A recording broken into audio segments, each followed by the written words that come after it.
हमारे लिए बड़े हर्ष का विषय है कि आप भी इंजीनियरिंग के स्टूडेंट हैं और मैडम भी हमारी इंजीनियरिंग की स्टूडेंट हैं और मुझे मैडम के साथ सौभाग्य मिला काम करने का। तो मैं इसलिए बड़े दावे के साथ कह सकता हूं कि आज जो भी इंफॉर्मेशन मैम हमारे साथ शेयर करने जा रही हैं वो आपके बहुत बहुत काम आने वाली है, क्योंकि बिल्कुल आप ही की रोल मॉडल, आपकी इंजीनियरिंग करके कैसे आपको सिविल सर्विसेज में जाना है, बहुत सारे लोगों को ज्ञान नहीं मिलता। हमने भी यूपी पीसीएस प्री क्लियर किया था, उसके बाद हवा में आ गए, बाहर हो गए, ढूंढने लगे। मैडम ने क्लियर किया है इंजीनियरिंग बैकग्राउंड के बाद, आप भी इंजीनियरिंग के स्टूडेंट हैं और सबसे अच्छी बात है मैडम ने ग्रेजुएशन एनएसयूटी से किया है, तो हमारी सिस्टर कंसर्न कह सकते हैं।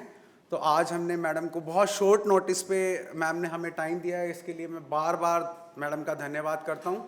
और मैडम की बहुत सारी मीटिंग्स और व्यस्तताएं होने के कारण भी मैम का जो स्टूडेंट्स के प्रति एक लगाव है वो मैं जानता हूँ। मैडम डायरेक्टर एजुकेशन थे, तो मैंने मैम को तब स्टूडेंट्स के प्रति उनका काम करने का तरीका देखा। बहुत सारी पोजीशंस पे मैम ने काम किया है। फॉर्मली शुरू करने से पहले मैं थोड़ा सा एक ब्रीफ इंट्रोडक्शन मैडम का दे दूँ। और रजिस्ट्रार साहब किसी व्यस्तता के कारण बिजी हैं, अभी आने वाले हैं। हमारे साथ डायस पे प्रोफेसर राघवेंद्र गौतम हैं, मैकेनिकल के हमारे प्रोफेसर हैं।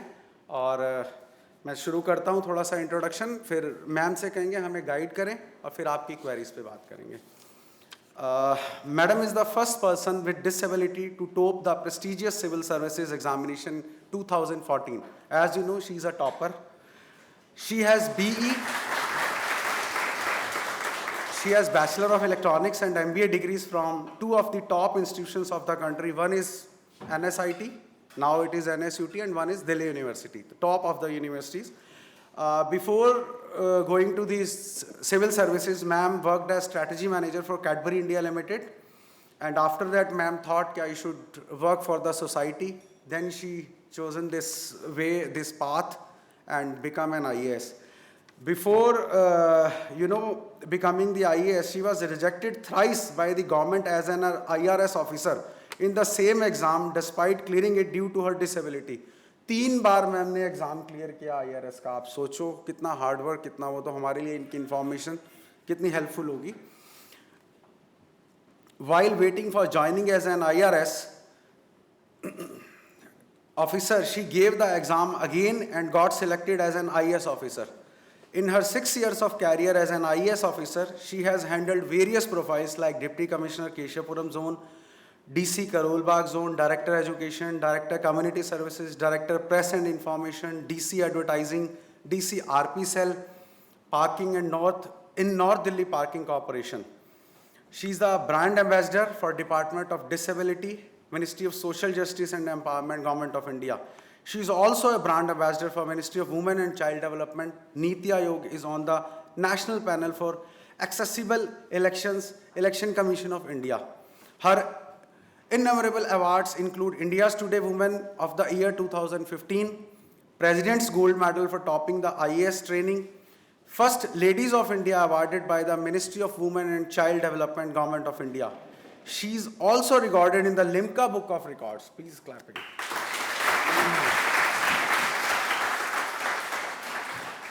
In North Hampshire, she has continued to work with women and children. Though the means of CSR funding, she has set up a unique project where 12-hour crutch-cum-day-care facility has been provided inside government schools, giving educational, nutritional, and medical interventions free of cost for children in age groups of 0 to 12 years belonging to poor background. The project has been appreciated by the Prime Minister's office and is being considered for extension to the rest of the country by Ministry of Women and Child Development.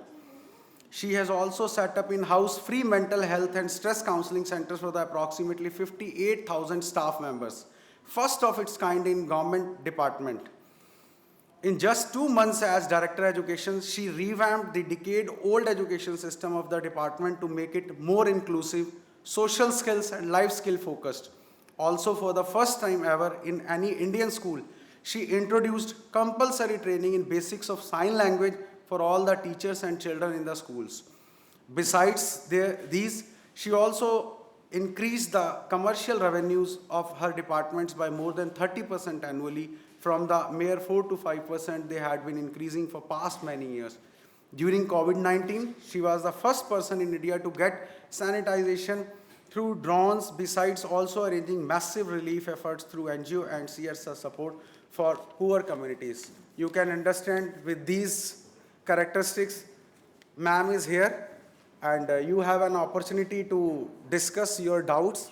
I'm so glad to be here. I remember the first time I came here, college started in August and हम लोग अगस्त में ही आए थे. एक चीज़ ज़रूर बोलूँगी, college में तुम लोग जितना एक्सपीरियंस ले सकते हो ले लो, जितनी चीज़ों में पार्टिसिपेट कर सकते हो कर लो. एंड मतलब अगर इंजीनियरिंग में जाना है, MBA में जाना है आगे, तब भी I would say this, not just for civil services but for anything in life, because जो इस पीरियड का तुम्हारा एक्सपीरियंस है that will stand you by every time in life. I can so एक चीज़ फॉर एग्जाम्पल, मैंने ना engineering के दौरान मैनेजमेंट ज़्यादा किया था. ऐसे जितने इवेंट्स होते थे मेरे कॉलेज में, I would be one of the organisers of these events and I part basically है NS. अभी DTU में कितने फेस्ट होते हैं साल में? काफ़ी होते हैं ना. तो सोचो अगर आप सारे फेस्ट को ऑर्गेनाइज करने में लग जाओगे तो काफ़ी बिजी हो जाओगे ना लाइफ में, क्लास जाने का टाइम थोड़ी बचेगा. तो मेरी ज़िंदगी थोड़ी वैसी थी उस टाइम पे. So but you know because of that I was posted as assistant secretary in government of India. हम लोग की जब IAS का आज की डेट में जब आप ट्रेनिंग ख़त्म करते हो तो आपकी पहली पोस्टिंग गवर्नमेंट ऑफ इंडिया में 3 महीने के लिए सिर्फ होती है, ताकि आपको गवर्नमेंट में कैसे काम होता है वो पता चले. और उस टाइम पे आपको एक प्रोजेक्ट करना होता है. तो मैंने 2 प्रोजेक्ट्स किए थे. एक मेरा प्रोजेक्ट था, हमने नॉर्थ ईस्ट कॉलिंग करके एक फेस्ट ऑर्गेनाइज किया था. वो कम्प्लीटली मेरा कंसेप्चुलाइज्ड फेस्ट था. And because of my experience of engineering and MBA का नहीं, एक्चुअली इंजीनियरिंग के एक्सपीरियंस की वजह से, नॉर्मली सरकारी फेस्ट में वो मिनिस्ट्री हर साल 7-8 फेस्ट करती थी. एंड उनके फेस्ट में कभी भी 5 से 10 हज़ार लोग ही आते थे. सोचो हमारे फेस्ट में कितने लोग आए? गेस. हाँ, और 76,000 बड़ा प्रिसाइज नंबर है. We got almost 8 to 10 lakh people in 2 days from a 5 to 10,000 का फुटफॉल. ठीक है. And it was quite a big news in government, क्योंकि सरकार में कभी ऐसा हुआ ही नहीं था. सरकारी फेस्ट जब होते थे, सरकारी इवेंट कब भी होता है, तो 5 से 10 हज़ार लोग ही आते थे. सो जो कॉलेज का आपका एक्सपीरियंस होता है ना, ये लाइफ में बहुत चीज़ों में मैटर करेगा. एंड यहाँ पे क्या होता है कि यहाँ पे जो आप गलती करोगे ना, वो बहुत बड़ी नहीं होती. तो जब आप बाहर जाओगे, अगर आपने यहाँ पे गलतियाँ कर ली हैं तो वहाँ पे आपकी वो गलतियाँ आपने कर ली ना, दोबारा थोड़ी करोगे वो गलती, तो आपकी गलती का इम्पैक्ट बड़ा नहीं होता. And that becomes very very relevant. Plus इस एज में जो तुम समझते हो दुनिया को, जो सीखते हो, वो तुम्हारा बहुत काम करेगी लाइफ में ना. इंडिया में तुम्हें पता है स्टार्टअप्स क्यों फेल होते हैं? सोच के देखो, पता है किसी को कि क्यों फेल होते हैं स्टार्टअप्स इंडिया में? नहीं, फंडिंग बहुत है, बेहिसाब फंडिंग है. क्या?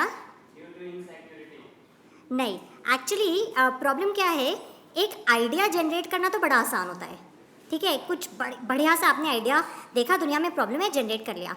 दिक्कत ये होती है कि लोगों को ना उसे एग्जीक्यूट करना नहीं आता. सबसे बड़ी प्रॉब्लम क्या होती है, एंड हम एक चीज़ बहुत आसानी से भूल जाते हैं, और अनिल जी ने तो मेरे साथ काम किया है, नहीं इस बात पूरी तरह रियलाइज़ करेंगे. आपको ना लोगों से काम करवाना आना चाहिए. एक बड़ी टीम में कैसे काम करते हैं as a team member and as a team leader, दोनों आना चाहिए.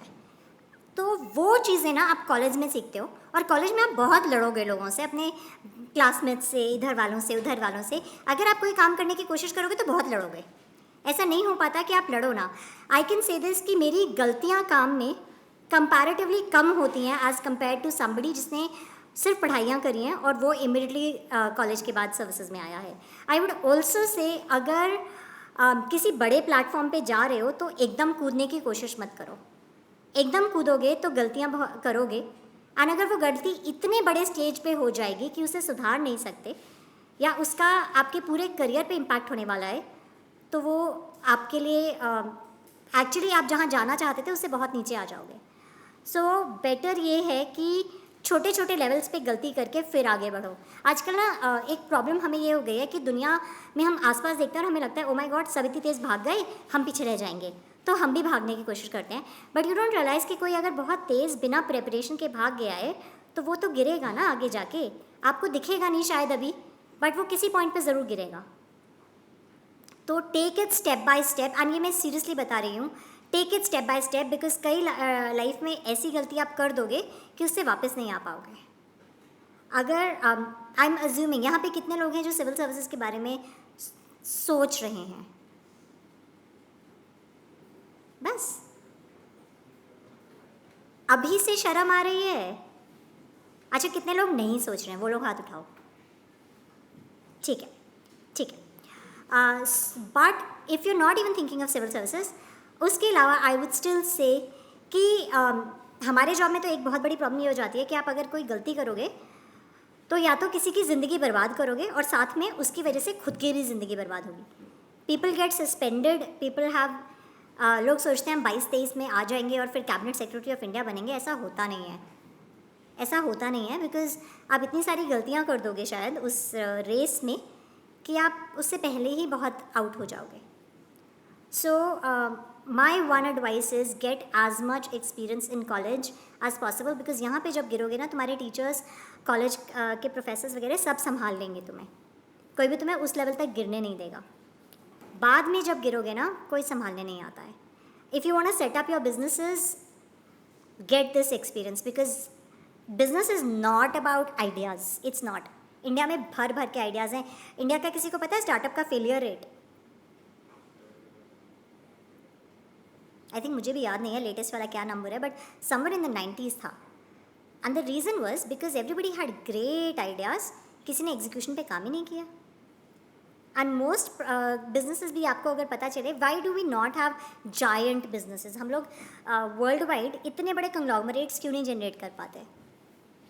क्योंकि हमारी दिक्कत वही है कि हम एग्जीक्यूशन पे कभी काम ही नहीं करते हैं। हम सोचते हैं हमने आइडिया जनरेट कर दिया, अब दुनिया बेवकूफ़ है, वो देख ही नहीं रही हमारे आइडिया को। दुनिया का काम नहीं है ना, हमें दिखाना है। एंड उसके लिए आपको अपनी सबसे बड़ा स्किल जो होता है वो टीम मैनेजमेंट होता है। शायद मेरे से रजिस्ट्रार सर बिल्कुल अग्री करेंगे कि खुद बैठ के काम नहीं करना पड़ता जब आप बड़ी सीट पे हो, आपको लोगों से काम कराना होता है। और अगर आपको वो नहीं आता तो आप सक्सेसफुल नहीं हो पाओगे। एक मैं आपसे चीज़ पूछूंगी, हमारे ऑफिस में कितना स्टाफ हमसे इरिटेट रहता था या हमसे हमारे डिसलॉयल होता था? सरकार में ना ये बहुत बड़ी चीज़ होती है, आपका स्टाफ अगर आपसे लॉयल नहीं है ना तो आप पक्का से जेल जाने वाले हो किसी दिन। पक्का जेल जाओगे, क्योंकि आप हर चीज़ अपने आप नहीं चेक कर सकते। आपको जो नीचे से फाइल आएगी आप वही देखोगे, आपको उतना ही फैक्ट पता है जो किसी और ने फाइल पे लिख के दिया। और अगर आपका स्टाफ आपसे लॉयल नहीं है तो आप जेल पक्का जाओगे, गारंटीड जाओगे। तो वो जो टीम मैनेजमेंट स्किल्स हैं, पीपल मैनेजमेंट स्किल्स हैं, वो आपके वहाँ पे रेलेवेंट हो जाते हैं। अगर आपको कुछ भी एग्जीक्यूट करना है, फॉर एग्जांपल हम लोग रात रात में पूरी टीम लगा के विंटर्स में, बड़े विंटर्स में पोल्यूशन के चेक्स करते हैं, ट्रक्स आ रहे हैं चेक करते हैं, बिल्डिंग्स कहाँ बन रही हैं, फायर्स कहाँ लगा रहे हैं लोग, वो सब चेक करते हैं। आपकी टीम क्यों जाएगी अगर वो आपसे लॉयल नहीं है और आप उनके साथ अच्छे से बिहेव नहीं करते हो? और बाद में जो बॉस है जिम्मेदारी उसकी होती है। So that same thing goes for any business that you're in, anything that you're in. And वो कि लोगों को चाहिए क्या, आप किताबों से नहीं सीख पाओगे, वो आप कॉलेज के एक्सपीरियंस से, यहाँ पे जो आप कुछ भी करोगे, एक छोटी सी चीज़ भी, अगर क्लास में भी एक प्रोजेक्ट मैनेज कर रहे हो, हमेशा प्रोजेक्ट में होता है ना कि एक इंसान काम करता है और बाकी सब थोड़ा थोड़ा इनपुट देते हैं और कुछ लोग कुछ भी इनपुट नहीं देते, बट प्रेजेंटेशन में लोग आ जाते हैं एंड नंबर तो सभी को मिल जाते हैं, बिकॉज कौन बोले कि इसने कुछ नहीं किया। सो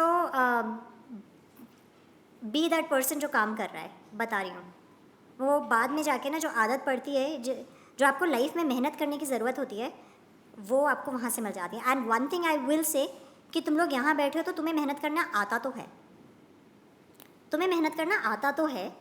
I think majority as are all of you engineering students? All of them? Okay. Engineering के बाद MBA में FMS में जो टॉपर्स थे ना वो सारे NSIT DC के होते थे, क्योंकि हम लोगों को वो एक्स्ट्रा मेहनत करने का ना जोश रहता था उस पॉइंट पे कि आपको कुछ प्रूव करना है। सो मैं एक चीज़ कहूँगी, इट्स गुड कि अगर आपने लाइफ में जल्दी सब कुछ अचीव नहीं कर लिया। एक तो स्कूल के टॉपर्स याद हैं, जो तुम्हारे शायद तुम लोग में से भी बहुत लोग रहे होंगे अपने स्कूल के टॉपर, बट बहुत लोग जो स्कूल के टॉपर होते हैं ना, उनका वो अचीवमेंट वहीं रह जाता है। वो लाइफ में कुछ नहीं बनते क्योंकि उनको लगता है हमने कितना कुछ कर लिया, हम कितने महान हैं। वो फेलियर्स पे ध्यान नहीं दे पाते और फेलियर को एक्सेप्ट नहीं कर पाते। तो जब वो पहली बार गिरते हैं ना लाइफ में, तो वो गिर जाते हैं, वो उठ नहीं पाते। बट अगर आप इस तरह से धीरे धीरे करके वो जस्ट मिस पे रहे होते हो ना बहुत टाइम लाइफ में, तो आपको एक्स्ट्रा मेहनत की आदत पड़ जाती है। So that way you guys are lucky कि तुम्हें वो एक्स्ट्रा मेहनत करने का तरीका आता है। लाइफ में सक्सेस IQ की नहीं होती, लाइफ में सक्सेस मेहनत की होती है। IQ वाले ज़्यादातर एक चेयर पे बैठ के दुनिया को ज्ञान देते रहते हैं कि ओ माय गॉड हम भी इतने इंटेलिजेंट थे और दुनिया इतनी बेवकूफ़ है, किसी ने हमारा टैलेंट समझा ही नहीं। प्रॉब्लम वो नहीं होती, प्रॉब्लम ये होती है कि आप IQ के साथ EQ और मेहनत नहीं कंबाइन कर पाते। सो वो आपको कॉलेज पीरियड में अगर आप बिल्ड कर लेते हो, then you will definitely go far above everybody else around you. And इस एज में थोड़ा कंपटीशन होता है, थोड़ा ये लगता है कि उससे बेटर मुझे करना है। But 10 years from now you'll all be friends because एक बड़ा समुंदर है बाहर जिसमें ये शेयर्ड हिस्ट्री काम आती है। चलो मैंने बहुत बोल लिया, आप क्वेश्चंस करते हैं, किसी किसी को कुछ भी पूछना हो so you guys can ask. कोई है ब्रेव इंसान जो पहला पूछेगा? वाह, जय Hind. As an UPSC aspirant, what do you basically expect from the aspirant? Nothing. UPSC तुमसे कुछ नहीं चाहती है, तुम अपने आप से क्या चाहते हो? मैम ऐसे कि मतलब ये सोचते हैं कि मैम देश के लिए बहुत कुछ करना है। हाँ। लेकिन मैम मैंने नहीं पढ़ा है कि मैम जब ये मतलब IAS ऑफिसर को जब उनके उसमें जैसे जगह पे मतलब पोस्टिंग हो जाता है तो उसको पनिशमेंट की जैसा समझते हैं। क्या चीज़? मतलब जैसे किसी IAS ऑफिसर को जब उनके उसमें जैसे जगह पे मतलब उसको पोस्टिंग हो जाता है, माने पोस्टिंग हो जाता है, तो वो सोचते हैं ये पनिशमेंट देता है, वो जाना नहीं चाहते। तो इसके पीछे क्या रीज़न है? नहीं, कोई पनिशमेंट नहीं है वो। और आपके लिए देश में कहीं पे भी काम करना पनिशमेंट क्यों हो सकता है? लेकिन मैं मतलब ज़्यादातर मतलब पढ़ा मैंने, तो हम वहाँ तो वो जाने सुनो, किसी और ने क्या सोचा उससे क्या फ़र्क पड़ता है? तुम्हारी ज़िंदगी किसी और की सोच पे चलेगी? किसी और की सोच पे चलाओगे क्या अपनी ज़िंदगी? देखो, एंड ऑफ द डे ना ज़िंदगी तुम्हारी है, तुम उसे किस तरह लेते हो वो डिसाइड करेगा तुम खुश हो या दुखी हो। कोई और क्या कर रहा है लाइफ में, उससे क्या फ़र्क पड़ता है? वो तुम्हें आके तो नहीं खिला के जा रहा। मेहनत तो तुम्हें करनी है और ज़िंदगी तुम्हारी है। अगर तुम किसी चीज़ में खुश हो तो तुम ये भी हो। एक और चीज़ है, जम्मू एंड कश्मीर में पोस्ट होके ना तुम्हारा काम भी नोटिस होता है और काम करने को जगह भी बहुत मिलती है। दिल्ली में ना हम कुछ भी कर लें किसी को नहीं दिखता, सिर्फ गाली मिलती है। पूछ लो, हम तो MCD में काम करके आए हैं, सिर्फ गाली मिलती है। दिल्ली में काम करोगे तो किसी को नहीं दिखता। बट अगर आप ऐसे एरियाज़ में काम करते हो तो वो है। और अगर आप सिविल सर्विसेज दे रहे हो then please don't come in with a choice कि मैं सिर्फ यही काम करने आ रहा हूँ। वो करना है तो स्टेट के PCS एग्ज़ाम्स दीजिए, फिर आप सिविल सर्विसेज मत दीजिए। सिविल सर्विसेज का पर्पस क्या है कि आप सारे देश में काम करेंगे। आप ये कह रहे हैं, वो पेपर देते समय आप अग्री कर रहे हैं कि मुझे देश में कहीं पे भी किसी भी काम पे भेज दो, मैं करने को तैयार हूँ। ठीक है, तो अगर आप वो अग्रीमेंट कर रहे हैं, फिर अंदर आके आप ये कैसे डिसाइड करेंगे कि मुझे ये नहीं करना और मुझे वो नहीं करना? ये मुझे मैं कई बार ये भी एस्पिरेंट्स या कोई भी पूछता है कि आपके यहाँ बहुत अगर आप पॉलिटिशियंस की बात नहीं मानो या कुछ नहीं मानो, वैसे ऐसा होता नहीं है इतना ऑफन, बट आपको ट्रांसफ़र कर देंगे। अरे भाई, जब आप पेपर दे के आए थे क्यों ये अग्रीमेंट करके आए थे क्या यही वाली पोस्ट पे इसी जगह काम करूँगा? तो वो अंदर आके क्यों ये डिज़ायर्स बन जाती हैं? आप अगर ये पेपर दे रहे हैं तो कभी भी ये मत सोच के दीजिए कि भाई मैं तो सिर्फ ये वाला ये करने आया हूँ, फिर स्टेट PCS दीजिए। उसमें वो चीज़ ज़्यादा इजी हो जाएगी कि आपको अगर राजस्थान में काम करना है तो आप सिर्फ राजस्थान में ही रहेंगे। कभी कभी ये होता है कि जैसे मेरे फ्रेंड्स हैं साथ में UPSC की तैयारी कर रहे हैं, तो कभी कभी ये होता है ना कि वो कुछ ऐसा सवाल पूछता जो मुझे आता नहीं, फिर वहाँ से कॉन्फिडेंस आपका डाउन होने लगता है। तो कोई बात नहीं, आएगा तो ऐसे ही जब आप ज़्यादा पढ़ोगे। और पढ़ लो उस टॉपिक के बारे में, जो टॉपिक नहीं आता उसको पढ़ लो ना। एंड एक और चीज़ है, इस पीरियड में ना ज़्यादा लोगों से इधर उधर बातें नहीं करनी चाहिए। सबका सिर्फ ये काम होता है कि दूसरों को नीचे अंडर कॉन्फिडेंट करना। कोई भी और वो रेस कैसे जीतेगा? It's a competition, right? तो अगर तुम बुरा परफॉर्म करोगे तो मेरी परफॉर्मेंस ऊपर हो जाएगी ना। तो मैं यही चाहूँगा ना कि तुम अच्छा ना करो, तो मैं तुम्हें कैसे अच्छा ना कराऊँगा? तुम्हारे को नीचा दिखा के, ठीक है? So don't do that, don't discuss with people, अपनी तैयारी खुद तक रखो। देखना नहीं अपने पड़ोस वाले के बारे में, बट अपने पड़ोस वाले के बारे में सोचो, क्या वो इंसान इस लायक है कि उसे अगले 2 साल के अंदर तुम्हारे घर के तुम्हारे पेरेंट्स की प्रॉपर्टीज़ के बारे में, तुम्हारे शहर में क्या रूल्स लगेंगे उसके बारे में, तुम्हारे घर में क्या होगा क्या नहीं होगा उसका डिसीजन लेने दिया जाना चाहिए? तुम्हारे बगल में जो इंसान बैठा है 2 साल बाद उसे शक्ल मत देखना बगल वाले की, वो इंसल्ट फील करेगा, बट सोच के देखो। तो तुम्हें क्यों लगता है कि तुम्हें अलाउ होना चाहिए, या तुम इस लायक हो कि तुम वो डिसीजंस ले सकते हो? ज़िंदगियाँ बदल देते हो आप एक डिसीजन से, ज़िंदगियाँ बदल देते हो। एक लड़के का तुम लोगों ने एंट्रेंस दिया है ना, यहाँ पे कैटेगरी के भी स्टूडेंट्स होंगे, मैं पॉइंट आउट नहीं कर रही हूँ, बट सोच के देखो, तुम्हारा सर्टिफिकेट अगर टाइम पे नहीं बनाता वो इंसान जिसने भी तुम्हारा SC ST OBC सर्टिफिकेट बनाया है, EWS सर्टिफिकेट बनाया है, वो टाइम पे ना बनाता, क्या होता तुम्हारा? साल वेस्ट। और उस साल तो शायद तुमने एंट्रेंस क्लियर कर लिया था, बट अगले साल नहीं कर पाते, खराब हो गई ज़िंदगी एक छोटी सी चीज़ से। उसको शायद बैठे हुए सीट पे वो समझ ना आए कि तुम्हारे लिए वो चीज़ कितनी ज़रूरी है। और ये मैंने बहुत छोटी सी बात बोली है। हाँ, इन माई एज एन SDM, मैं यहीं इसी एरिया की SDM थी, DTU में बहुत बार आई हूँ एज SDM। तो मैंने कोई 300 से 400 तो लैंड रिलेटेड केसेस करे हैं। आपके पास ये पावर होती है कि आप 1 मिनट में किसी की 15-20 एकड़ ज़मीन भी वापस ले लो, उससे सरकार की बना दो, लड़ता रहे वो 40-50 साल उसके बाद। ये पावर होनी चाहिए आप लोगों के अपने बगल वाले के बारे में। अपने बारे में मत सोचना, अपने बारे में सबको लगता है मैं तो बहुत इंटेलिजेंट हूँ यार, मेरे बारे में किसको पता है, मैं बहुत स्मार्ट हूँ, मुझे सब आता है। बट बगल वाले के बारे में सोचो, तुम्हारे घर की इतनी ज़मीन हो, उसके पास डिसीजन होना चाहिए कि वो 1 मिनट में तुम्हारी ज़मीन इधर से उधर कर दे। इतनी समझदारी लगती है तुम्हें अपने बगल वाले के अंदर? तो जल्दी मत मचाओ, क्योंकि यहाँ पे जो तुम गलती करोगे ना, और ये गलती IQ की नहीं होती, सब I am assuming all of you are super intelligent, problem is you are not experienced enough, and this is not a job. अब इसको ना एज अ स्टूडेंट ना तुम्हारी सबसे बड़ी ब्लॉकेज ये होती है कि आप सिर्फ ये सोचते हो कि मैं एग्ज़ाम पास करना है, आप ये नहीं रियलाइज़ करते ये एग्ज़ाम नहीं है, ये नौकरी है। तो आपको अगले 35, 40, 30 साल अपनी ज़िंदगी के ये काम करना है। तो your success is not about ये एग्ज़ाम में सक्सेस, योर सक्सेस इज़ कि आप अंदर आने के बाद जो करोगे वो सक्सेस है। जो आपने काम किया वो सक्सेस होगा, वो आपका अचीवमेंट होगा। किसको याद है किसका क्या रैंक था? बट लोगों को ये याद होता है कि वो ऑफिसर आया था और उसने ऐसे काम किया। तो आप वो चीज़ समझो, it is not about this exam. Exam में शायद मेहनत एंड IQ का काम आता हो, बट जो जॉब है ना वो प्योर EQ का जॉब है। सामने वाले की बात जो वो कह रहा है और जो नहीं कह रहा है वो दोनों समझ पाना, और आपके डिसीजन का क्या इम्पैक्ट लॉन्ग टर्म पड़ेगा किसी के भी ऊपर, उसको समझ पाना। आपने अगर कोई ज़मीन से भी रिलेटेड कहीं पे एक पेड़ काट दिया, शायद उस पेड़ की वजह से कोई लॉन्ग टर्म इम्पैक्ट होता, वो आपको पता भी नहीं चलेगा। छोटी छोटी चीज़ होती है, आपको समझ ही नहीं आएगा उस चीज़ को कैसे जज करना है, और वो प्रॉब्लम होती है। So it's not about giving an exam, it is about understanding कि वो जो आप चीज़ करने वाले हो उसके रिपरकशंस क्या होने वाले हैं, वो कहाँ जाएगा। मेरा रीज़न सिर्फ ये था कि आई वॉज ऑलवेज समबडी जिसे एक खुद के लिए, मुझे हमेशा मेरा अचीवमेंट मैंने किसी और की लाइफ में क्या इम्पैक्ट डाला वो होता था। बचपन से मेरे लिए वही अचीवमेंट होता था कि मैंने किसी और की लाइफ में कुछ अच्छा किया, and that I couldn't see with my job that I was doing.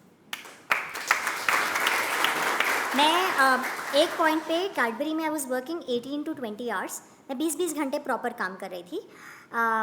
मैं रात के 3:30-4 तक मेल्स करती थी और सुबह 6, 6:30, 7 बजे उठ के ऑफिस चली जाती थी। I was working like that for 3-4 months, and तब मुझे रियलाइज़ हुआ कि इतनी मेहनत करने के बाद भी देयर इज़ नोबडी जिसकी लाइफ पे कुछ अच्छा हुआ हो। कोई खड़े होकर ये नहीं कहेगा कि अरे आपने काम किया तो हमारी लाइफ इतनी अच्छी हो गई, या हमारा एरिया बेटर हो गया, या हमारे हमारे बच्चों का फ्यूचर अच्छा हो गया। एंड मुझे वो प्रॉब्लम थी कि I can not be somebody जो पैसे के लिए काम कर सके, and that was purely that reason. क्योंकि जो लोग इंजीनियरिंग के बाद इमीडिएटली करते हैं और अगर नहीं होता है तो आपकी जो डिग्री की वैल्यू थी ना, जो आपने पूरी लाइफ मेहनत करके वो इंजीनियरिंग की डिग्री कमाई थी, वो ज़ीरो हो जाती है। मेरी MBA की डिग्री ज़ीरो हो जाती, इंजीनियरिंग की डिग्री ज़ीरो हो जाती अगर मैंने इमीडिएटली उसके बाद काम सिविल सर्विसेज की तैयारी करी होती। Which is why I did a job. मैंने 2 साल काम किया एंड आई न्यू कि कंपनीज़ मुझे वापस लेंगी मेरी परफॉर्मेंस पे। मेरी कैडबरी में भी बहुत सुपर परफॉर्मेंस थी, तो उस वजह से आई न्यू कि मुझे किसी भी दिन जॉब मिल जाएगा वापस। इनफैक्ट कंपनी ने ही मुझे कह दिया था कि अगर तुम्हारा नहीं होता है तो आ जाना, जिस दिन चाहोगे उस दिन वापस आ जाना। और मुझे 2-3 बार ऑफ़र आया भी था वहाँ से। बट वही बात है कि वो जज कर पाना कि आप उस लेवल पे पहुँच गए हो, और दूसरा चीज़ ये भी जज कर पाना कि क्या आप ये एग्ज़ाम क्लियर कर सकते हो रियलिस्टिकली, और दूसरा क्या आप उस जॉब को कर सकते हो आगे कि नहीं, क्या आप उसमें खुश होगे कि नहीं, क्या आप उसको करने लायक हो कि नहीं। ये जजमेंट्स अपने बारे में हो पाना। अच्छा, प्रॉब्लम ये होती है ना एक और, कि हम दुनिया को तो बड़े अच्छी जल्दी जज कर लेते हैं, अपने आप को नहीं जज कर पाते। अपने आप को जिस दिन जज करने लगते हो आप, उस दिन आप एकदम एक्चुअली अचीव कर पाओगे लाइफ में कुछ। क्योंकि वो जो सेल्फ रियलाइजेशन वाला चीज़ है वो बहुत जल्दी आता नहीं है। सॉरी, इधर के बच्चे मुझे दिख ही नहीं रहे हैं। तो वो जल्दी नहीं आता है, एंड उसके लिए फिर आपको उस तरह से मेहनत मतलब वो जब लेवल आ जाएगा तब आप रियली जो ड्रीम्स आपकी हैं या जो भी आप अपने लिए एक्सपेक्ट करते हैं आप वहाँ तक पहुँच पाओगे। I would suggest take up a good job where you learn the ropes of the world around you, and then once you're at a level where you think you have enough caliber that somebody will hire you back, then quit and give it rather than prepare along with your work, because then you're going to be cheating yourself and your job. I honestly think MBA is pretty much the best degree to get if you really want to understand how the world works and you want to be actually successful at your job, whatever job it is at the end of the day, because a business school degree teaches you so much. I would suggest that's going to be pretty much your biggest learning. अगर आपने अपनी पूरी पढ़ाई में पूरे 21 years of your education कुछ नहीं सीखा होगा, आप उन 2 साल में ज़रूर बहुत कुछ सीख लोगे. Just by sheerly being present in a business school, it teaches you a lot of things. Okay. So I definitely think people who are thinking of civil services should get a management degree. Because my job is not an IQ job, it's a management job. Ma'am, my question is, ma'am जैसे आपने बताया अभी कि इस exam को जैसे clear करना है उसके अंदर वो परिपक्वता होनी चाहिए, उसमें इतनी मैच्योरिटी होनी चाहिए कि जो उसके सामने बैठे उनकी बात समझ सके और उसके अकॉर्डिंग अपना निर्णय सुना सके। मैम, मेरा ये प्रश्न है कि हम उस परिपक्वता को अपने अंदर कैसे इंकलकेट करें? एक्सपीरियंस बेटा। मैम, हमें कैसे पता चलेगा कि वो परिपक्वता हमारे अंदर है? हम तो क्योंकि तुम्हारे एक्सपीरियंस और तुम्हारे डिसीजंस जब तुम लेने लगोगे उनका रिजल्ट तुम्हें दिखने लगेगा ना।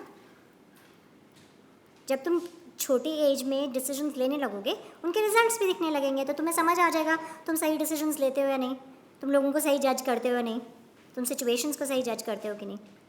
ये एक्सपीरियंस की ही बात है, एक्सपीरियंस का मतलब ही ये होता है। बेसिकली जब एग्जाम्स देते हैं तो जैसे आप कभी IRS में 3 बार गवर्नमेंट ने वो किया तो हम जो रिजेक्शन है जो वो है तो उसको हम टैकल कैसे करें, क्योंकि पहला रिजेक्शन मिलता है फिर सेकंड भी मिला तो वो लिटरली काफ़ी कॉन्फिडेंस खत्म कर देता है, तो उस फेज को है वो 1 साल को कैसे करें? So I will tell you what, मेरे केस में ना that rejection was not my problem, it was their problem. ठीक है, सी एक I am very clear on this, कहाँ मेरी गलती है कहाँ सामने वाले की सोच की गलती है। मेरी क्या गलती इसमें, मैं अपने सर पे क्यों लूँ ये वाला rejection? I know, so that's what I am saying, think about it. ये मेरी गलती तो थी नहीं, ये तो उनकी सोच की गलती है, तो मैं इसके बारे में क्यों बुरा मानूं? मैं इस चीज़ को अपने सर पे क्यों लूँ? जहाँ मेरी गलती नहीं है वहाँ मैं क्यों गिल्टी फील करूँ? राइट? जहाँ आपकी गलती है वहाँ ज़रूर गिल्टी फील करना चाहिए, बट जहाँ आपकी गलती नहीं है वहाँ क्यों ज़बरदस्ती का गिल्ट लेना है? ठीक है, सो ये मेरी गलती नहीं थी, ये मेरे ऊपर नहीं था, ये उनकी सोच की प्रॉब्लम है। मेरे ऊपर क्या चीज़ थी कि मैंने एग्ज़ाम में उतना अच्छा नहीं किया कि जो 2 सर्विसेज जिनके लिए मैं अपना जॉब छोड़ के आई थी मैं उनमें नहीं थी, तो मुझे वो फिक्स करना था। राइट? तो मुझे उसके लिए बुरा मानना चाहिए था और मैंने फिर उस पर मेहनत करी, बट रिजेक्शन मेरी गलती नहीं थी। And I tell you honestly, अगर आप एक लड़की हो इंडिया में और आप एक लड़की विद डिसेबिलिटी हो इंडिया में, any candidates with disability here? Anybody here? नहीं? ओके। अभी कोई नहीं है। आई एम सो सॉरी, मैंने टाइम बहुत चेंज कराया आप लोगों के सेशन का, सुबह शाम का बहुत वो किया, but unfortunately I had meetings all day. तो ये मैं अगर आप एक इंडिया में लड़की विद डिसेबिलिटी हो ना, आपने लाइफ में ऑलरेडी बहुत रिजेक्शन फेस किया है, तो आपको आदत हो जाती है, आपको पता होता है। And as a child with disability आपको इतनी बार चीज़ों से रिजेक्ट किया जाता है, सिर्फ आपकी शक्ल सूरत and you know the way you look, that आपको वो आदत हो जाती है कि लोग आपको रिजेक्ट करेंगे, आप एक्सपेक्ट करने लगते हो। जब आप एक्सपेक्ट करने लगते हो तो फिर आप शॉक में नहीं आते और आपको पता होता है कि हैंडल करने के लिए अब मुझे करना क्या है। सी लाइफ में ना हमेशा किसी भी फेलियर को, I come to the larger picture thing that how do you handle failures. Life में अगर आप रिजेक्शन आता है ना तो या फेलियर आता है, पहली चीज़ इज़ उस सिचुएशन को थोड़ा सा दुख मनाने के बाद, क्योंकि दुख तो मनाओगे थोड़ा time and it's fine, everybody Greaves. पहली चीज़ ये देखो कि मेरी गलती कहाँ थी। सुनो, आप सबको ब्लेम कर सकते हो। आप कॉलेज के अगर एग्ज़ाम में फेल हो गए तो आप ये कह सकते हो क्वेश्चन पेपर ख़राब था, एग्जामिनर ख़राब था, टीचर ने कुछ पढ़ाया नहीं, मैं बीमार हो गया, मेरे घर में ये दिक्कत थी। सब एक्सक्यूज़ एग्जिस्ट करते हैं, ठीक है। बट एक बात रियलाइज़ करो, दिक्कतें सिर्फ तुम्हारी लाइफ में नहीं है, सबकी लाइफ में कुछ ना कुछ दिक्कत है। धरती पे बहुत ही रेयर कोई होगा जो इसकी लाइफ परफेक्ट है, और जिसकी लाइफ परफेक्ट होती है वो कुछ अचीव भी नहीं करता, वो तुम्हें पता ही नहीं चलेगा। क्योंकि अचीव करने के लिए भी लाइफ में ट्रबल्स एंड दुख आना ज़रूरी होता है, तभी आप कुछ यू नो उससे फ़ाइट करना भी स्टार्ट करोगे। फ़ाइट किसी चीज़ से तभी करोगे ना जब कोई चीज़ होगी, जब कुछ है ही नहीं तो उससे क्या लड़ोगे और उससे फिर अचीव क्या करोगे। सो पहली चीज़ इज़ फिगर आउट कि आपकी क्या गलती थी, क्योंकि बाकी सबको ब्लेम करके आप कुछ सॉल्व नहीं कर लोगे। उन चीज़ों पे आपका कंट्रोल नहीं है, उन्हें आप फिक्स नहीं कर सकते। आप सिर्फ एक चीज़ फिक्स कर सकते हो, वो है अपना बिहेवियर, अपना एटीट्यूड एंड अपने actions. So the only control you have is on your self. You do not have control over anybody else on earth. आपके बच्चों पे भी आपका कंट्रोल नहीं होता, पूछ लो यहाँ जितने पेरेंट्स हैं। So the only person you can control is yourself, which also means the only person whose actions you can control is your own.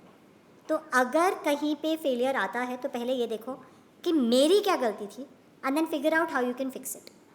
और आई ऑल्सो थिंक अगर आपको दिखता है कि आपकी कोई गलती नहीं थी, और तब भी can you fix something, can you change something, can you know you talk to someone और can you know get some help from somewhere to fix that. अगर तब भी नहीं होता है देन मूव ऑन। एक मैनेजमेंट में एक आई रिमेंबर दिस, ये मुझे कॉलेज के डेज़ में ही, हम लोग ना एज फ्रेंड्स एक मूवी गए, नामनी लुंगी किस एक्टर की मूवी थी, यहाँ पे फैंस भी हो सकते हैं, बट बहुत ख़राब पिक्चर थी, बहुत ही ख़राब पिक्चर। मेरी एक फ्रेंड थी कॉलेज की, उसका ना टेस्ट इतना ख़राब था कि वो जिस पिक्चर में ले जाती थी वो इतनी ख़राब पिक्चर निकलती थी कि हमारे अलावा कोई देख ही नहीं रहा होता। वो पता नहीं उसका मतलब बहुत ही ख़राब टेस्ट था, और हर मूवी में उसने ऐसा किया। तो बहुत ख़राब पिक्चर थी। हम फाइनल ईयर ऑफ कॉलेज में गए सारे, वी वर अराउंड 10 पीपल, हाँ, और सबको ये लगा कि भाई पिक्चर में आए हैं तो यार पैसे दिए हैं तो देखनी तो पड़ेगी, और हम सब डटे हुए हैं कि यार सब पागल हुए जा रहे हैं उस पिक्चर में, इतनी बकवास पिक्चर, बट नहीं यार पैसे दिए हैं, अब पैसे दिए हैं तो भाई बैठेंगे यार, पैसे वसूल करके जाएंगे। फिर एक फ्रेंड ने बोला यार पैसे तो लग ही गए, अब टाइम भी बर्बाद कर दें। और ये बहुत समझदारी की बात थी, उसका पॉइंट बिल्कुल सही था कि पैसे तो बर्बाद हो ही गए, वापस तो आएंगे नहीं, अब टाइम ही बर्बाद हो रहा है ना, क्योंकि हम इंजॉय भी नहीं कर रहे उस चीज़ को।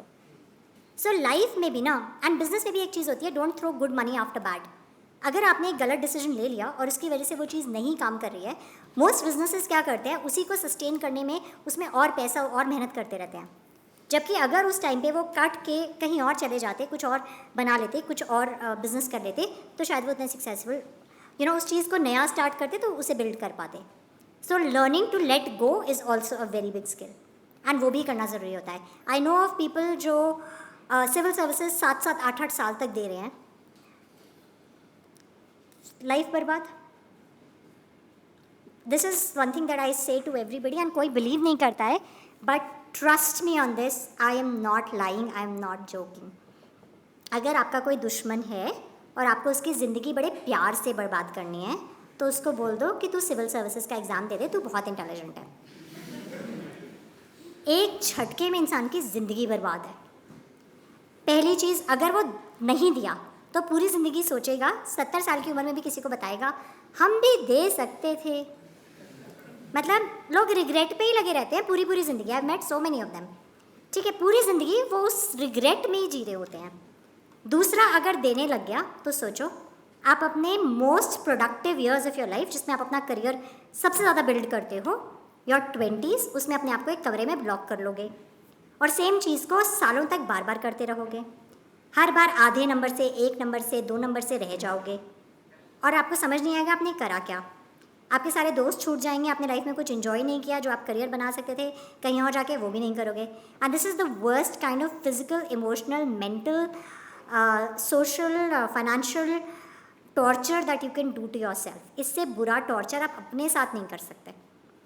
आई रिमेंबर दिस, किसी ने बोला था कि दुनिया में कोई भी नशा कुछ नहीं है जो सिविल सर्विसेज का नशा है, क्योंकि हर साल आपको लगता है इस साल हो जाएगा, इस साल हो जाएगा, बस ये आधा नंबर रह गया। दिया ना ये वाला एंट्रेंस भी, इसमें याद है ना कि वो आधे नंबर से रह गए, बस आधे नंबर से, और सारी ज़िंदगी जस्टिफाई भी करते हो आप। तो सोचो आपने अपने 20s एक चीज़ में फेल होने पे लगा दिए। रेशो बता रही हूँ, बहुत प्रैक्टिकली ये रियलाइज़ करना। डू यू गाइस नो कि रफली कितने लोग फॉर्म भरते हैं सिविल सर्विसेज का हर साल? 10 लाख के आसपास, 10 लाख के आसपास फॉर्म भरते हैं। 5 लाख तो पहले ही धराशायी हो जाते हैं, पेपर देने नहीं जाते प्रीलिम्स का। ठीक है, तो एक्चुअली 10 लाख लोग दे रहे होते हैं हर साल। ठीक है, क्योंकि जो पेपर नहीं देने गया डर के मारे वो भी काउंट होगा। साल तो उसका भी लगा ना, टाइम तो उसका भी लगा, मेंटल तो वो भी टॉर्चर हुआ ना। 10 लाख पेपर देते हैं, उनमें से क्लियर कितने करते हैं? 700-800, राइट। चलो वहाँ तक भी वो करते हैं। अब जो 700-800 है ना, उनमें से करीबन 700 में से आप मान के चलो 550 के आसपास वो लोग होंगे जो पहले क्लियर कर चुके हैं और दोबारा पेपर दे रहे थे। ठीक है, 500 मान लो रफली, 1000 का नंबर लेते हैं। ठीक है, 1000 ने क्लियर करा मान लो, उसमें से 700 रफली ऐसे होंगे जो पहले क्लियर कर चुके हैं, और जो 10 लाख पेपर दे रहे थे ना, उनमें से कम 4000 ऐसे हैं जो पहले क्लियर कर चुके हैं। ठीक है, सो उन 4000 में से 700 सिलेक्ट हो जाएंगे, तो बाकी के 9,96,000 में से 300 लोग सिलेक्ट होने वाले हैं। और ये मैं किसी भी सर्विस की बात कर रही हूँ, नॉट IAS, IFS, IPS अगर किसी की फर्स्ट चॉइस है, या IRS किसी की फर्स्ट चॉइस है। ठीक है, सो किसी भी सर्विस में 9,96,000 में से 300 लोग सिलेक्ट होंगे, तो मेजॉरिटी लोग फेल ही होंगे, क्योंकि स्टैटिस्टिक्स यही कहता है कि आप फेल ही होगे, ऑप्शन नहीं है कुछ और, राइट। तो आप सोचो, जो लोग फेल हुए वो लोगों ने अपना 7-8 साल ज़िंदगी के एक कमरे में बिता दिए, और जब आप बाहर निकलते हो ना, तो आप एक बहुत नेगेटिव और टूटा हुआ इंसान निकलते हो। तुम लोग बहुत लकी हो कि तुम लोग यहाँ पहुँच गए। सोच के देखो, अगर तुम्हारा इंजीनियरिंग 3 अटैम्प्ट तुमने, बहुत लोग ये भी बेवकूफ़ियाँ करते हैं कि 3-3 अटैम्प्ट, 4-4 अटैम्प्ट में इंजीनियरिंग के एंट्रेंस दे रहे हैं या मेडिकल के एंट्रेंस दे रहे हैं, पर सोचे देखो, अगर तुम्हारा नहीं क्लियर होता तो क्या होता। और सालों तक, 7-8 साल तक जब आप कोई चीज़ पे फेल होते हो ना, और आपको समझ नहीं आता कि कहाँ गलती हो रही है, क्योंकि आप फेल तभी हो रहे हो। गलती ये भी है ना कि आपने ये रियलाइज़ नहीं किया कि शायद आप उसके लिए बने ही नहीं हो, तो आपने वो गलती भी रियलाइज़ नहीं करी अपनी, और आप 7-8 साल तक किसी चीज़ पे फेल हो रहे हो, तो आपका क्या मेंटल स्टेटस होता है, आप मेंटली कहाँ पे होते हो, क्या आपकी capacity to do something else होगी उस पॉइंट पे। So this is pretty much the best way to destroy someone's life, and including your own. So be very careful when you make decisions like this. जोश में decisions नहीं लेने होते जब वो पूरी ज़िंदगी की बात होती है। बहुत लोग ये सोचते हैं मैंने सोच लिया तो हो ही जाएगा, and इसीलिए 7 साल 8 साल लग जाते हैं। Be very realistic about who you are. Be very realistic about who you are. ये जो टीनेज वाला कॉन्फिडेंस है ना, ये मार देता है कभी कभी लाइफ में। It's very important to be confident, but not be arrogant about who you are. A good dose of fear goes a long way. एक हेल्दी फियर होना ज़रूरी है, नहीं तो मेहनत नहीं होती। अगर डरोगे नहीं ना कि फेल हो जाऊंगा, तो मेहनत नहीं कर पाओगे। यस, एंड अगर आप सर्विस में आ रहे हो और आपका एटीट्यूड ये है कि हो ही जाएगा, तो इतनी गंदी पॉलिसीज़ एंड प्लान्स बनाओगे कि फिर तुम्हें भगवान बचाए। And I know of people जिन्होंने ये किया है एंड हम इन्वेस्टिगेशंस कर रहे हैं उनकी। तुम लोगों को पता नहीं चलता है, तुम लोग दूसरी तरीके से वो न्यूज़ में आता है, बट यही प्रॉब्लम थी कि people were very very optimistic about what they were thinking and इस वजह से करियर्स ख़त्म हो गए। 23, 24, 27 की एज में करियर्स ख़त्म हो गए, जब स्टार्ट होते हैं करियर्स लोगों के। एंड सरकार में जो करियर होता है ना, जब ख़त्म होता है ना, रिकवर नहीं होता, कहीं और भी नहीं जा सकते, सरकार तुम्हें छोड़ने भी नहीं देगी। छोड़ नहीं सकते तुम सरकार ऐसे, अगर गलती हुई भी है। वैसे छोड़ सकते हो बिना गलती के, गलती के बाद नहीं छोड़ पाओगे, फिर तो फंस गए। So be very careful and do not have this attitude. तुम लोगों से एक्सपेक्टेशन ये नहीं है कि तुम लोग उस तरह से सोचोगे, कंसिडरिंग प्लीज़ रियलाइज तुम लोग IIT के एग्ज़ाम में एक बार उस लेवल पे नहीं पहुँचे हो। ये अच्छा है, like I said in the beginning, ये अच्छा है क्योंकि तुम्हें वो डर की समझ आ गई है कि जो सोच रहे हैं शायद वो अचीव ना हो। कोई था इसमें से जिसने ये सोचा था कि मेरा IIT कभी नहीं क्लियर होगा और ये तब भी ये पेपर दिया था? सबने सोचा था ना होगा, इस रूम में सबने सोचा था ये होगा, राइट? वैसे मैंने नहीं सोचा था जब मेरा हो था, मैं अलग ही कैटेगरी की थी, बट हाँ। सो एक बार लाइफ में तुम ये रियलाइज़ कर चुके हो, सो इट्स इम्पॉर्टेंट कि तुम लाइफ में फिर उसी तरह से मेहनत करो कि जो तुम्हारा ऑप्टिमिज्म वो है वो शायद पूरी तरह सक्सेसफुल नहीं हो। वर्क लाइक दैट एंड अपनी लाइफ के डिसीजंस भी उस तरह से लो, क्योंकि गलत डिसीजंस लोगे तो ज़मीन पे आ जाओगे। And I am not talking just civil services, सब चीज़ों में। अगर स्टार्टअप भी खोल रहे हो तो भी बी वेरी केयरफुल। देखो, लाइफ में बड़ा तभी बन सकते हो जब कुछ बड़ा रिस्क लो, ठीक है? नौकरी तो बहुत लोग करते हैं और नौकरी कर कर के लोग निकल भी जाते हैं। तो समटाइम्स जब अगर कुछ बड़ा करना है तो वो रिस्क्स भी लेने पड़ेंगे, बट रिस्क लेने की समझ होनी चाहिए। अपनी बेस ग्राउंड वर्क की प्रेपरेशन उस तरह से होनी चाहिए। Make sure you get all the skills, don't be in a hurry in life. Doctor Kalam भी एक एज पे जाके फेमस हुए थे ना, बचपन में थोड़ी प्रेसिडेंट ऑफ इंडिया बन गए थे।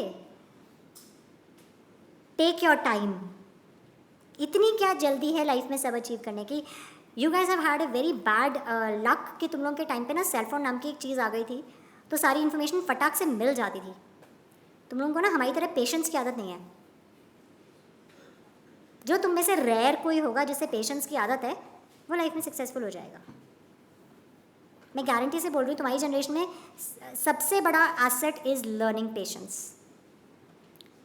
तुम लोगों का अटेंशन स्पैन नेचुरली बहुत कम हो गया है of the kind of environments that you have lived in. And एक और प्रॉब्लम है कि तुम लोगों ने सबने हम लोगों से बेटर अपब्रिंगिंग देखी है। Your parents were better off than our generations, right? Because almost हम ही लोग तुम लोगों के पेरेंट्स हैं, तो हम लोग अपने पेरेंट्स से बहुत बेटर ऑफ हैं। तो तुम लोगों की लाइफ में ना वो 80s 90s तक जो इंडिया में किल्लत थी ना छोटी छोटी चीज़ की, वो तुमने नहीं देखी है। जो आपको किसी से फ़ोन पे बात करनी है तो ट्रंक कॉल लगते थे, रात को करेंगे जी, रात के 10 बजे के बाद, क्योंकि फ़ोन सस्ता हो जाता है, और ट्रंक कॉल के लिए मैसेज छोड़ दिया और फिर वो आपको कॉल बैक करेगा। टेलीफोन डिपार्टमेंट ना सबने किया होगा।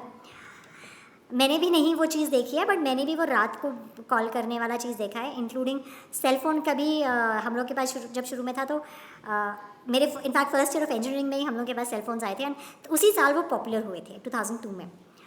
एंड तब भी वो फ़ोन कॉल बहुत महंगी होती थी, तो आउट गोइंग तो आप कभी नहीं करते थे अपने क्लासमेट्स को और फ्रेंड्स वगैरह को। We lived in a world which was much more patient.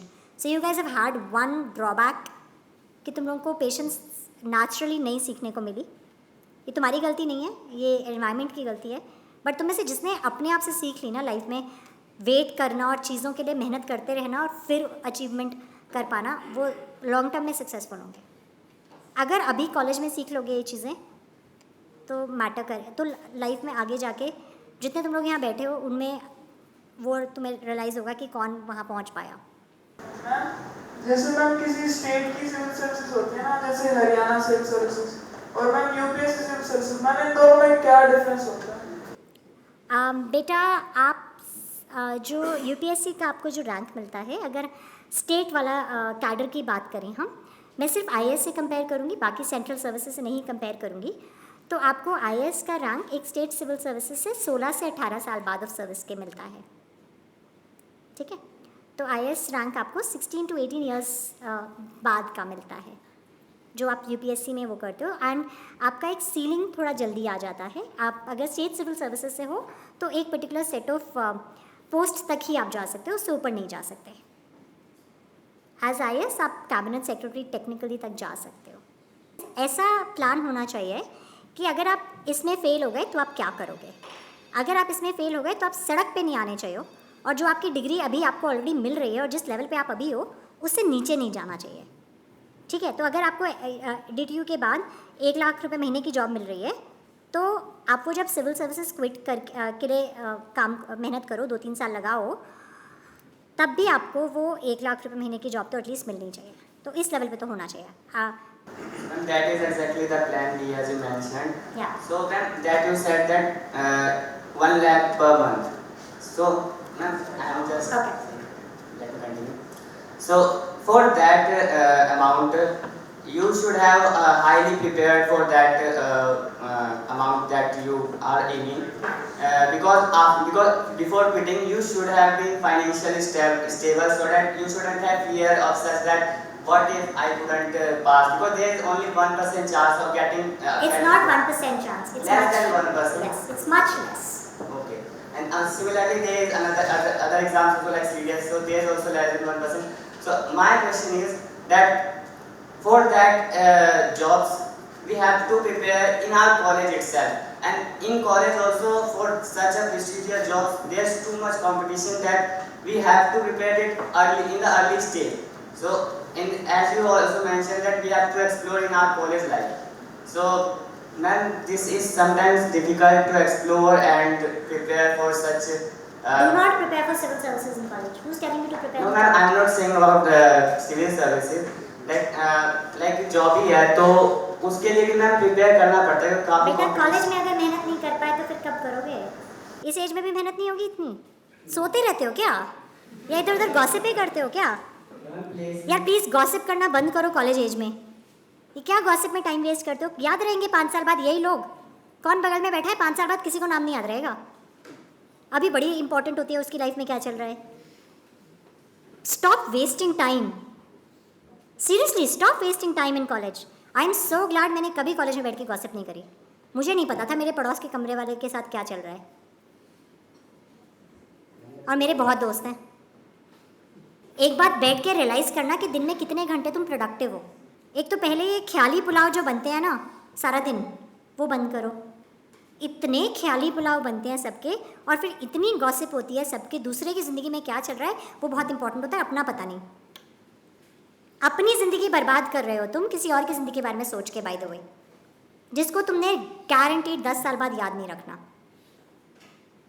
तुम्हारे स्कूल में अगर तुम लोगों ने स्कूल्स चेंज करे हैं तो 2nd 3rd में कौन बच्चे थे याद है? अगर स्कूल चेंज करा है तो 2nd 3rd के बच्चे याद हैं? तो तुम्हें क्यों लगता है कि तुम्हें ये लोग याद होंगे? और तब तुम्हें मैटर करेगा कि उनकी लाइफ में कॉलेज में क्या हुआ था? The only thing you need to know is क्या किसी और की लाइफ से मुझे कोई अपनी लाइफ के लिए लेसन लेना है। उतना तो सोचो कि उसकी लाइफ में कोई गलतियां हैं जो मुझे नहीं करनी है। बट अदर देन दैट ये टाइम वेस्ट क्यों होता है भाई, कि हॉस्टल्स में बैठ के सिर्फ गॉसिप हो रही है या टाइम वेस्ट हो रहा है? Okay, by the way 16 to 25 years of your age life, जो एज है 16 to 25, उसमें जितनी मेहनत कर ली ना उसका मुकाबला आगे पूरी लाइफ में नहीं होता। उस एज में अगर मेहनत कर ली तो आगे निकल गए, नहीं तो पूरी ज़िंदगी उसकी 3 गुना मेहनत करोगे तब भी उस लेवल पे नहीं पहुंचोगे जो उस टाइम की मेहनत से पहुंच सकते हो। 16 to 25 वो सबसे इंपॉर्टेंट ईयर्स होते हैं, वो 9 years, and I am saying 25, realise this. I am not saying वो एंट्रेंस कॉलेज तक, अभी भी टाइम है। अगर तुम्हें लाइफ में अपने लगता है कि मैं जिस लेवल पे होना चाहिए था उस पर नहीं हूँ, तो अभी भी टाइम है, तुम उसके लिए मेहनत करके पहुँच सकते हो। बट आफ्टर 25 3-4 गुना मेहनत के बाद भी उस लेवल पे नहीं पहुंच पाओगे जो इस पीरियड की मेहनत से पहुंच जाओगे। So seriously stop wasting time. और तुम लोगों का, यू राइट, कोविड में 2 साल तुम लोगों का घर पे निकला है, बट दैट डजंट मीन कि कितने लोगों ने एक्चुअली में कुछ प्रोडक्टिव यूज़ किया 2 ईयर्स का, सोच के देखना। वो 2 साल सब घर में थे, ऐसा नहीं है तुम अकेले थे, सारी दुनिया घर में बैठी थी। तो जिसको कुछ करना था लाइफ में उसने उसका बहुत प्रोडक्टिव यूज़ किया है। जो प्लेसमेंट के लिए पढ़ाई करनी थी वो उस समय से भी तुम कर सकते थे। क्या तुम उन सब्जेक्ट्स में परफेक्ट हो जो ग्रेजुएशन में तुमने उस टाइम पे किया है? वही पढ़ लिया ठीक से, बाकी चीज़ों के लिए तो क्या रोएंगे? So instead of making those excuses कि ओ माय गॉड टाइम कम है, ये नहीं हो रहा, वो नहीं हो रहा, जहाँ बैठे हो उसको तो रियलाइज़ करो। ठीक है, तो सब हो सकता है अगर टाइम मैनेजमेंट अच्छा हो। The whole point of coming in to civil services is that you will get an opportunity at every step.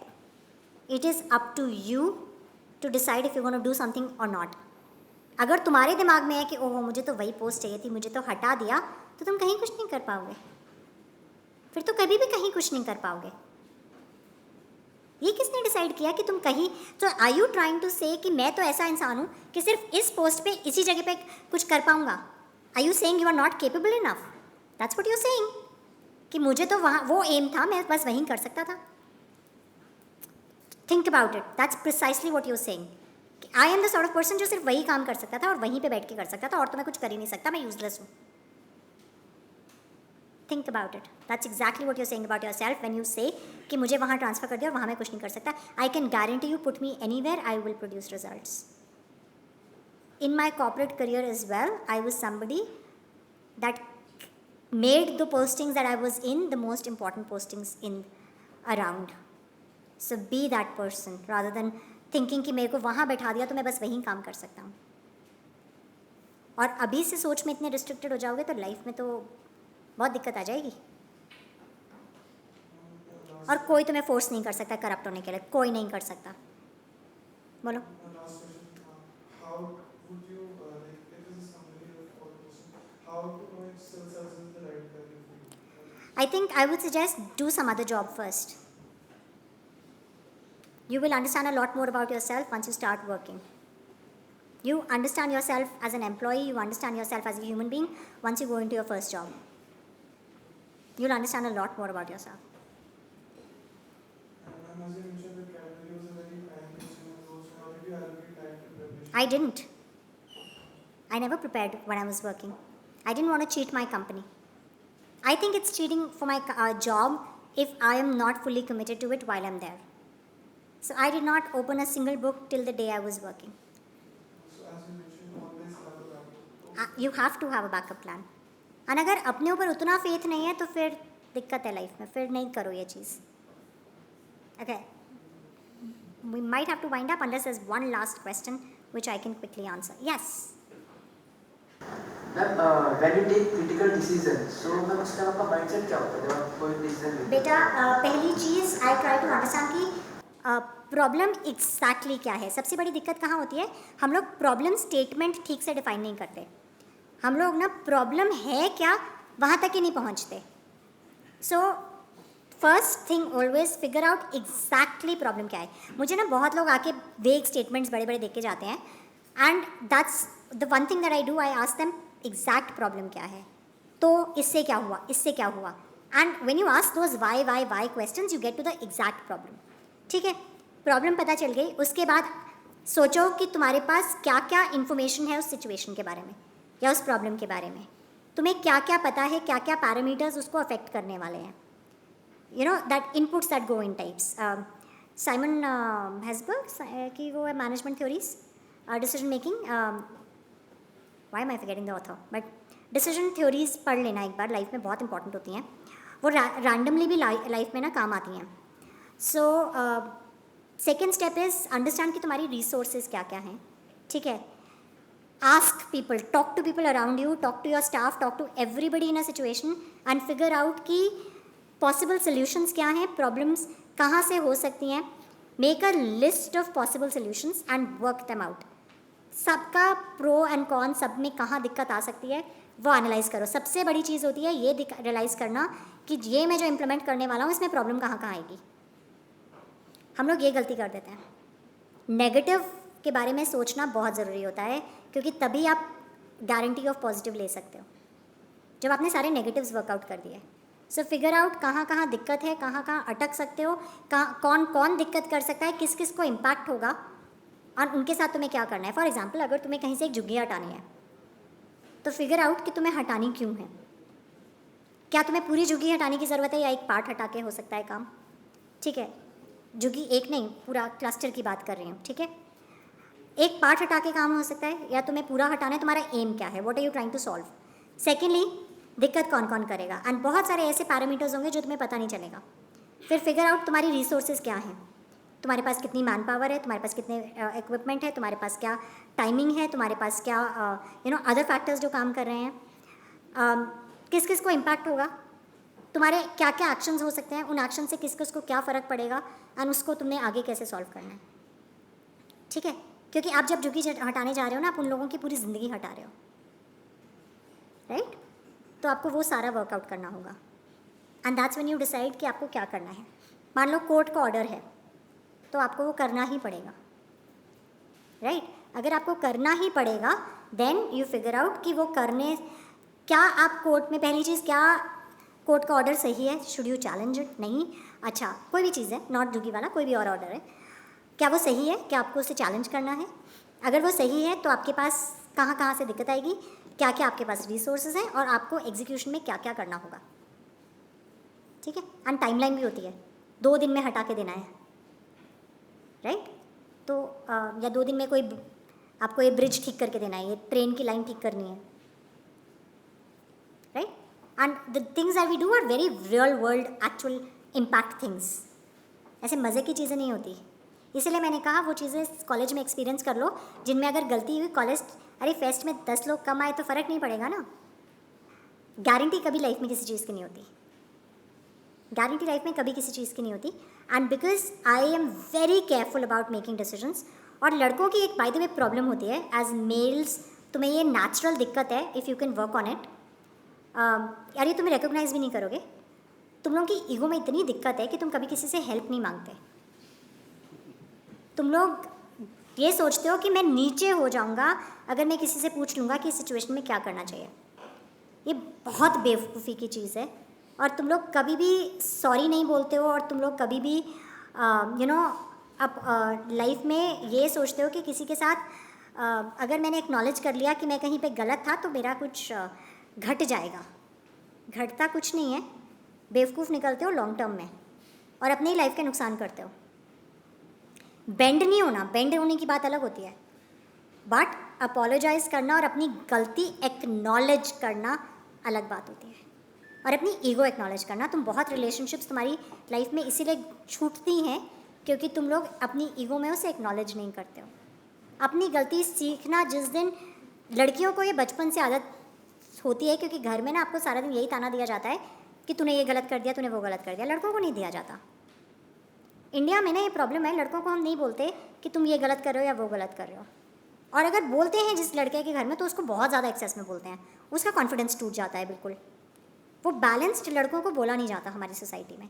तो हमारे देश में लड़कों को ना अपनी गलती रिकॉग्नाइज करने की आदत नहीं होती। अगर तुम में से कोई वो सीख जाता है अपनी गलती रिकॉग्नाइज करना, उसको अपोलोजाइज़ करना, उसको फिक्स करना, तो वो जो बड़ी गलतियाँ वो तुमसे होंगी नहीं। मोस्टली लोगों से वो गलती तब होती है जब वो किसी और से सजेशंस नहीं मांगते। मैं क्या करती थी, and Anil ji will be proof of that, अगर कोई चीज़ आई है मैं अपने सारे स्टाफ से डिस्कस करती थी। मैं अपने सारे स्टाफ से डिस्कस करती थी, जो उससे रिलेटेड भी है या नहीं भी है। आइडियाज़ कहीं से भी आते हैं।